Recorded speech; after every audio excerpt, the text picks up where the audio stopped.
High বন্ধুরা, তোমরা কি কোনোদিন রুই মাছ আর পাঙ্গাস মাছের তরকারি একসাথে খেয়েছো? আমি কিন্তু রোজই খাই। আর সেটা আমি যেভাবে রান্না করি সেটা আজকে তোমাদের সাথে শেয়ার করব। চলো তাহলে শেয়ার করা যাক। আমি প্রথমে মাছ আর আলু ভেজে রেখে দিয়েছি, আর একটা বাটিতে আদা রসুন বাটা নিয়ে নিচ্ছি পরিমাণ মতো, আর বাদাম বাটা নিয়ে নিচ্ছি। তোমরা চাইলে বাদাম বাটাটা স্কিপ করতে পারো, কারণ বাদাম বাটা আমি দিচ্ছি হচ্ছে আমার বাসায় ছিল ওই জন্য। আর লবণ দিয়ে নিচ্ছি।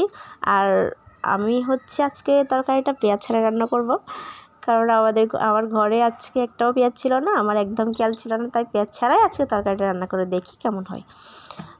মরিচ, হলুদ আর ধনিয়া গুঁড়া সব পরিমাণ মতো নিয়ে নিয়েছি। আর এদিকে মাছ আলু ভাজা হয়ে গেছে। চুলায় একটা কড়াই বসিয়ে দিয়েছি, আর মাছ ভাজা তেল দেখে আমি 2 চামচ তেল দিয়ে দিয়েছি। আর এই মিশ্রণটা এখন